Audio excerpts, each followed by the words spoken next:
សួស្តីអ្នកទាំងអស់គ្នាជួបគ្នាជាថ្មីម្ដងទៀតជាមួយនឹង Info Unit អញ្ចឹងតកតងជាមួយនឹងប្រធានបទនៅក្នុងថ្ងៃនេះគឺខ្ញុំនឹង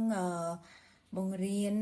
អ្នកទាំងអស់គ្នាពីមួយជំហានទៅមួយជំហានដើម្បីបង្កើតរូបភាពឬក៏វីដេអូជាមួយនឹងគ្រប់ AI អញ្ចឹងសម្រាប់អ្នកដែលអត់ទាន់ចេះសោះគឺវីដេអូមួយនេះគឺសម្រាប់អ្នកទាំងអស់គ្នាហើយបើអ្នកទាំងអស់គ្នាមិនធ្លាប់ប្រើក្រក AI ពីមុនមកឬក៏មិនធ្លាប់ឮទេគឺយើងអាចនិយាយបានថាក្រក AI ហ្នឹងគឺតាក់ទងជាមួយនឹងការប្រើប្រាស់ដូចជាមួយនឹង ChatGPT គ្រាន់តែតាក់ទងជាមួយនឹងការបង្កើតវីដេអូគឺវាមានភាពងាយស្រួលជាង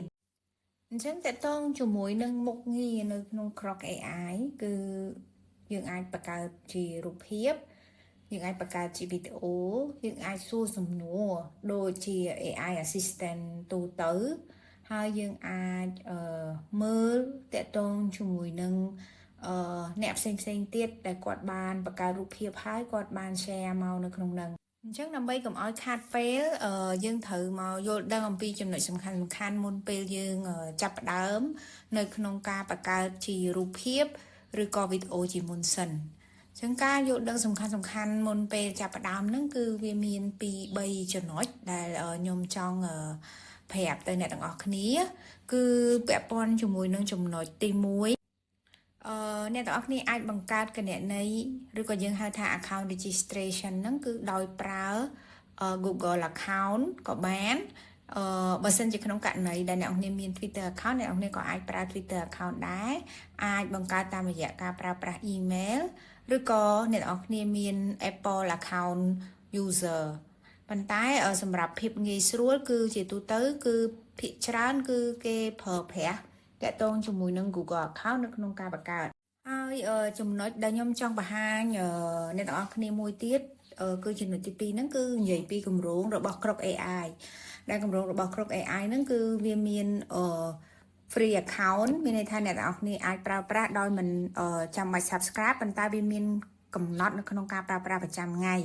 ហើយមួយទៀតបើសិនជាអ្នកនរគ្នាប្រើច្រើនអ្នកនរគ្នាអាច upgrade គម្រោងរបស់អ្នកទៅ X Premium Plus ឬក៏ទៅ Super Growth ឬក៏ Growth for Business អញ្ចឹងអានេះគឺជាគម្រោងនៅក្នុងក្រុម AI ដែលអ្នកនរគ្នាគួរតែយល់ដឹងផងដែរឥឡូវយើងចូលមកដល់ការបង្កើតគណនីទាំងអស់គ្នាអញ្ចឹងដើម្បីបង្កើតគណនីបានគឺដូចខ្ញុំជម្រាបមុននឹងអញ្ចឹងគឺយើងត្រូវរើសយកចំណុច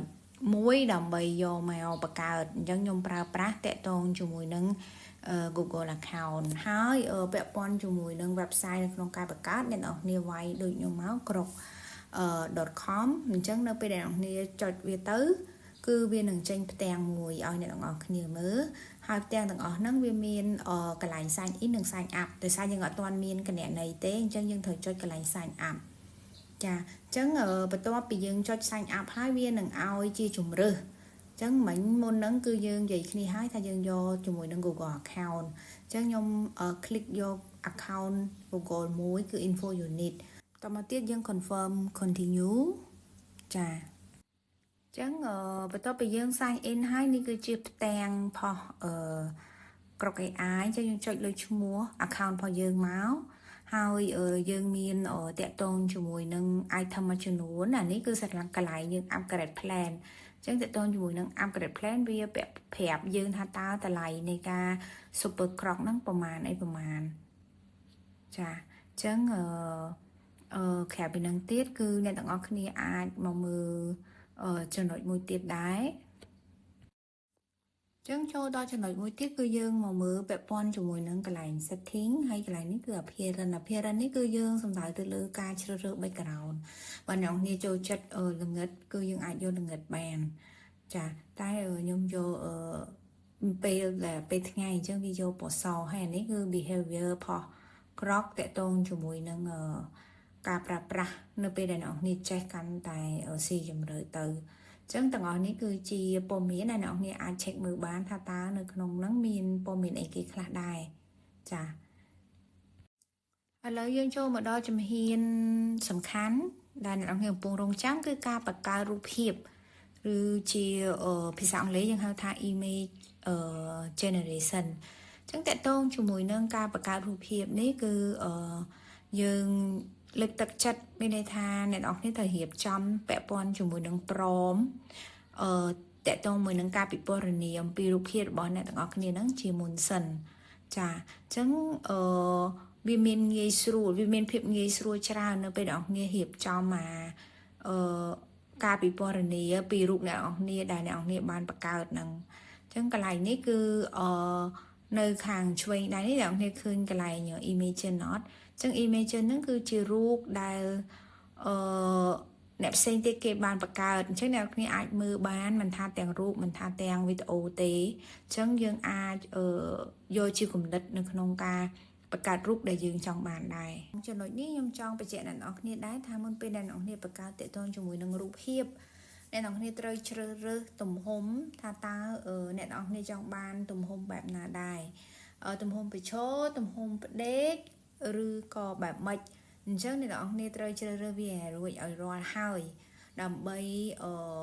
nên ông này pe đại bạc cả rụt tới cứ video thử bạc cọt tha vi thử cho mùi nâng tam tùm hôm đài nên ông này trời cảนี่คือchia prom ដែលឬក៏យើងហៅថាការពិពណ៌នាអំពីរូបភាពដែលខ្ញុំចង់បង្កើតអញ្ចឹងខ្ញុំបានរកអតិថិជនជាមួយនឹងការពណ៌នាហ្នឹងគឺយើងទៅ save នៅក្នុង chat GPT អញ្ចឹងយើងអាចរៀបរាប់ទៅអតិថិជនជាមួយនឹងថាយើងត្រូវការអតិថិជនជាមួយនឹង prompt ដើម្បីទៅបង្កើតរូបភាពនៅក្នុង Grok AI ហើយអ្នកនរគ្នាចង់បានលក្ខណៈបែបម៉េចពិពណ៌នាថារូបភាពហ្នឹងគួរតែបែបម៉េចអញ្ចឹងយើងរៀបចំឲ្យហើយបន្តមកទៀតយើងយកវាមកផាសត្រង់កន្លែងចំណុចមួយនេះចាអញ្ចឹងអានេះគឺជាការពិពណ៌នារូបដែលខ្ញុំចង់ឲ្យ Grok AI វាបង្កើតអញ្ចឹងយើងចាំមើលទាំងអស់គ្នាថាតើតកតងជាមួយនឹងរូបដែលវាបង្កើតហ្នឹងវាចេញមកបែបម៉េចចាអញ្ចឹងអ្នកឲ្យឃើញលឿននេះវាលបឿននៃការបង្កើតរូបហ្នឹងគឺវាលឿនតែបើសិនជាអ្នកគ្នាទៅបង្កើតអាហ្នឹងនៅក្នុង Chat GPT អ្នកគ្នាត្រូវរងចាំរយៈពេលដូចជាមួយសន្ទុះទៅ Chat GPT ហ្នឹងអាចបង្កើតតកតងជាមួយនឹងរូបរបស់យើងបានចាអញ្ចឹងខ្ញុំ select យករូបមួយដើម្បីយកមកហើយបើកាត់អ្នកគ្នាចង់ download ឬអ្នកគ្នាអាច share អញ្ចឹងអ្នកគ្នាអាចធ្វើការ download បានចាអញ្ចឹង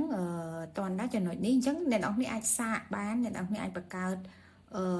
ពណ៌នាតកតងជាមួយនឹងរូបអ្នកនរគ្នាចង់បង្កើតហើយអ្នកនរគ្នាអាចសាកមើលទៅថាតើរូបអ្នកនរគ្នាដាក់ទៅនឹងវាចេញមកបែបម៉េចដែរខ្ញុំនឹងបង្កើតរូបភាពមួយទៀតដើម្បីឲ្យអ្នកនរគ្នាបង្ហាញមើលថាតើវាមានលក្ខណៈខុសគ្នាបែបម៉េចអញ្ចឹងនេះគឺជាប្រនថ្មីមួយផ្សេងទៀតហើយនៅពេលដែលយើងដាក់ទៅឃើញអត់នេះគឺ stunning fancy Zodiac goddess អញ្ចឹងអានេះគឺជារូប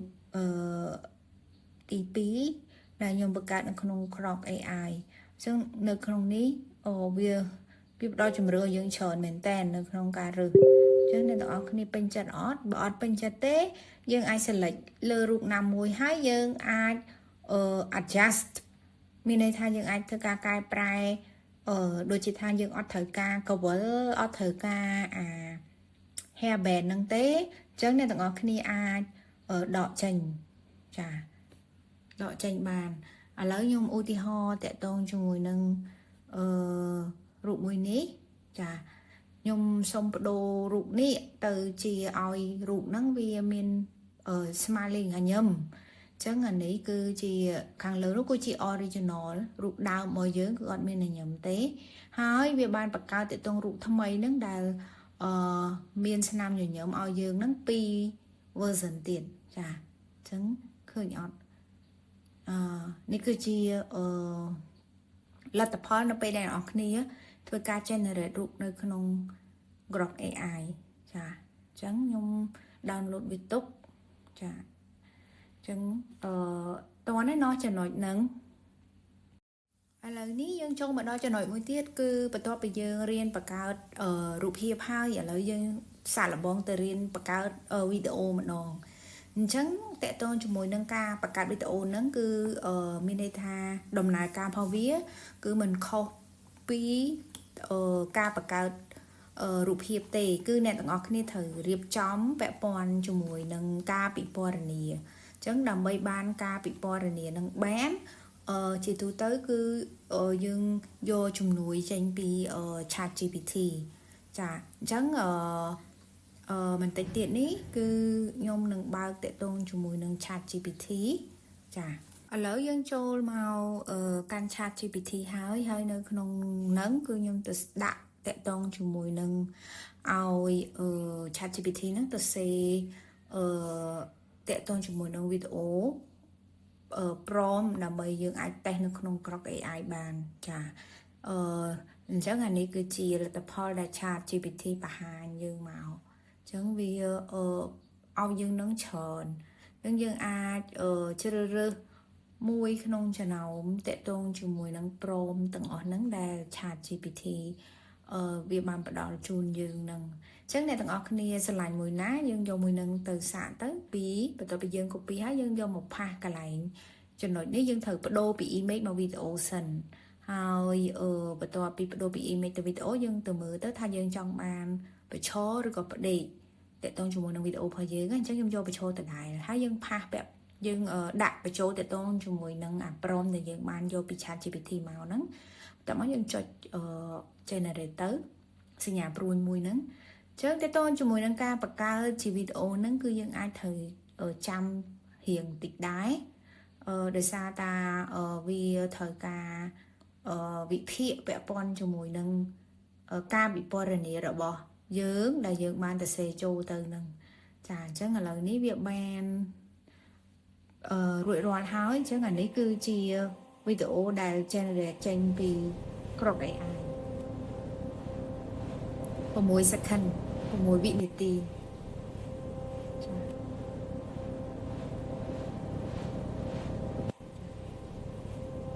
ហើយបើពាក់ព័ន្ធជាមួយនឹងfeature វាវិញគឺវាដូចគ្នាទាំងអស់គ្នាអាច download ឬក៏អ្នកគ្នាអាច share វាបានចា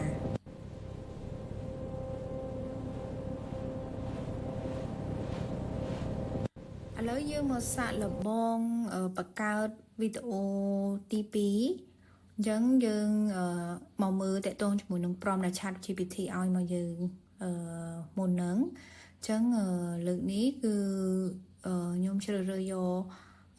ទី5តកតងមួយនឹង peaceful country village scene អញ្ចឹងយើង copy មកហើយយកវាមកដាក់បញ្ចូលអាកន្លែង tab to image នេះចាអញ្ចឹងយើងចុចgenerate អញ្ចឹងតកតងជាមួយនឹងវីដេអូវាកំពុងតែ generate ហើយអញ្ចឹងយើងអាចចាំទាំងអស់គ្នាតិចទៅ14-15% អញ្ចឹងនៅក្នុងអំឡុងពេលរងចាំនេះខ្ញុំចង់ប្រាប់អ្នកគ្នាថាយើងត្រូវតែរៀបចំពាក់ព័ន្ធជាមួយនឹង script ឬក៏ prompt ហ្នឹងណាទុកជាមុនដើម្បីឲ្យការបង្កើត image ឬក៏វីដេអូរបស់យើងហ្នឹងវាបានលឿនអញ្ចឹងអានេះគឺជាវីដេអូដែលក្រុម AI បានបង្កើតអញ្ចឹងភាគច្រើនគឺគេបង្កើតវីដេអូបែបហ្នឹងហើយគេយកវាទៅរៀបគ្នាដើម្បីធ្វើជាវីដេអូវែងៗអញ្ចឹងនៅក្នុងនេះយើងអាច upscale វាឬក៏យើងចង់ extend ជាវីដេអូ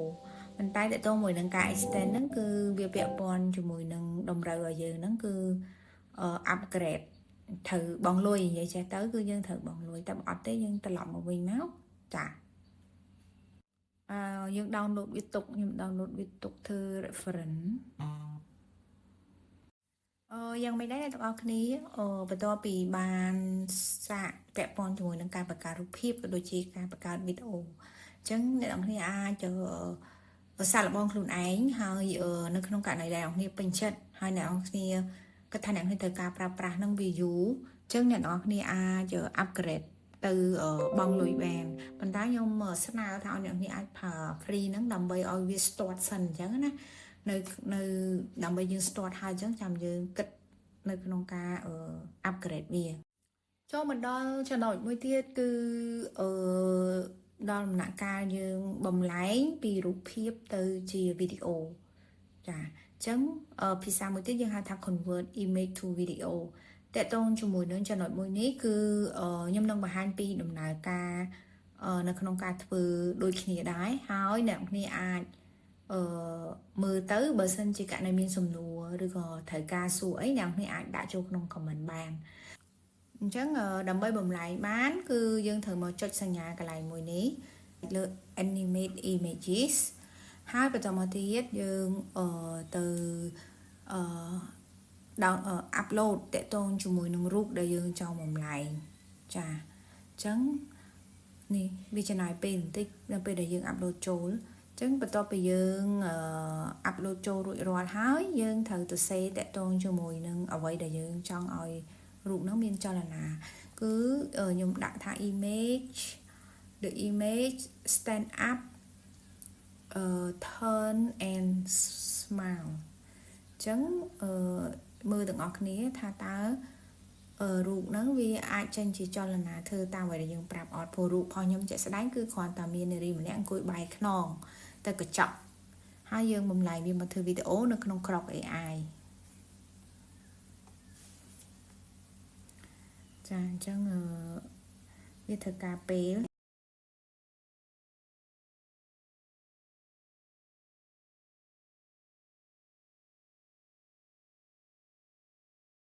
ឥឡូវនេះបាន33%ហើយនេះគឺជាលទ្ធផលចឹងអ្នកនរគ្នាទៅជាប្រសិទ្ធភាពនៅពេលអ្នកគ្នា convert រូបភាពទៅជាវីដេអូនៅក្នុង Grok AI ចឹងសម្រាប់ខ្ញុំគឺខ្ញុំពេញចិត្តតាក់ទងជាមួយនឹងលទ្ធផលមួយហ្នឹងហើយ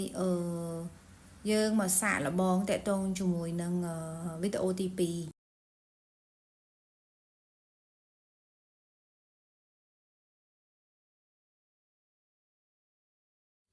ឥឡូវយើងសាកល្បង upload រូបមួយនេះហើយបន្ទាប់ពីយើង upload ហើយយើងទៅសេតាក់ទងជាមួយនឹងសកម្មភាពដែលយើងចង់ឲ្យរូបហ្នឹងវាបំលែងទៅតាមសកម្មភាពដែលយើងចង់បានអញ្ចឹងខ្ញុំដាក់ថាសូមឲ្យធ្វើម៉េចឲ្យរូបហ្នឹងងើបឈរហើយច្រៀងជាចម្រៀងអញ្ចឹងឥឡូវចាំមើលទាំងអស់គ្នាមើលវាចេញទៅអីដែរចាអញ្ចឹងឥឡូវនេះវាកំពុងតែ generating ហើយវាធ្វើការវិភាគពាក់ព័ន្ធជាមួយនឹងសកម្មភាពដែលយើងដាក់ឲ្យ AI ហ្នឹងធ្វើឲ្យយើងមើលចឹងឥឡូវតែបាន 16% ទេចាចាំទាំងអស់គ្នា 30% ហើយចាអូខេរួចរាល់ហើយនៅពេលដែលអ្នកនរគ្នាធ្វើវីដេអូនៅក្នុង Grok ជាពិសេសទាក់ទងមួយនឹងការបំលែងរូបភាពទៅជាវីដេអូចឹងអ្នកនរគ្នាត្រូវដឹងចំណុចមួយចំនួនដែរគឺ Grok AI ហ្នឹងគឺវាបកកែនៅក្នុងការបំលែងឧទាហរណ៍ថាពីរូបភាពឲ្យរូបភាពហ្នឹងចេះដើរឬក៏មានទឹកហូរឬក៏ឡានកំពុងតែបើកតាក់ទងជាមួយនឹងចលនាទាំងអស់ហ្នឹងគឺ AI Grok AI ហ្នឹងគឺវាបកកែមួយទៀតក៏យើងអាចយករូបដែលយើងបានបង្កើត image ហើយហ្នឹងដើម្បីមកបំលែងជាវីដេអូដែរអញ្ចឹងយើងគ្រាន់តែធ្វើការ select តាក់ទងជាមួយនឹងរូបមួយហ្នឹងហើយយើងដាក់ថា make video យើងផ្ដល់ជាលក្ខណៈថាការពិពណ៌នាទៅថាតើយើងចង់ឲ្យរូបហ្នឹងខ្ល้ายទៅជាវីដេអូហ្នឹងមានសកម្មភាពបែបម៉េចអញ្ចឹងយើងដាក់ថា the girl sleeping ចា the girl sleeping by lying down on the bed and close the eyes okay and I want ខ្ញុំចង់ឲ្យវិពណ៌នាតទៅជាមួយនឹងបន្ទប់អញ្ចឹង the bed is a beautiful room like a princess អញ្ចឹងយើងសាកមើលទាំងអស់គ្នាចាចាំមើលថាតើវាបំលែងឲ្យយើងទៅជាបែបម៉េចអូខេតកតងជាមួយនឹងចំណុចមួយនេះ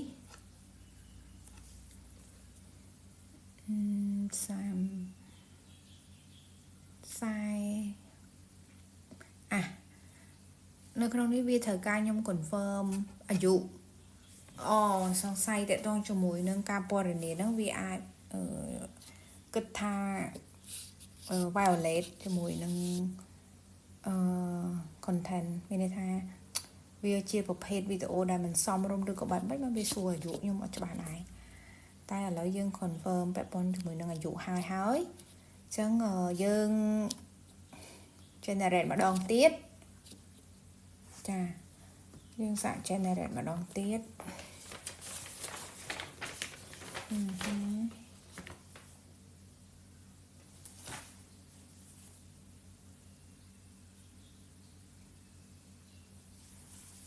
អត់បាន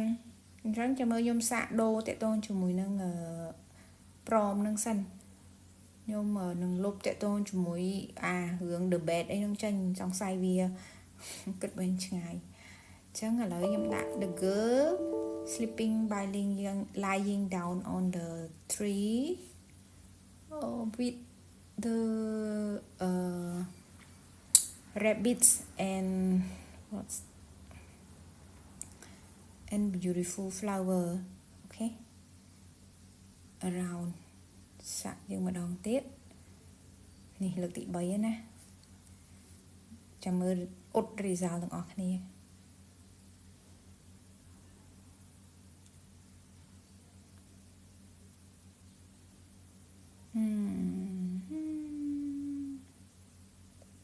ចឹងតកតងជាមួយនឹងការ convert ហ្នឹងក៏អ្នកនរត្រូវដឹងដែរថាតើក្រក AI ហ្នឹងពេលទៅធ្វើវីដេអូតើaction ណាដែលវា smooth ចានេះ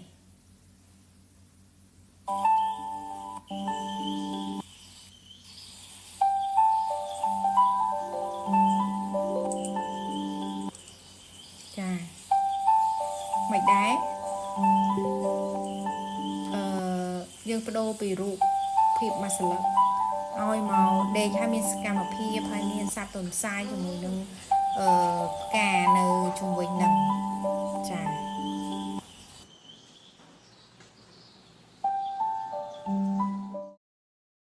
អរគុណអ្នកទាំងអស់គ្នាអញ្ចឹងយើងមកដល់ចុងបញ្ចប់នៃវីដេអូហើយអរគុណច្រើនតេតងជាមួយនឹងការ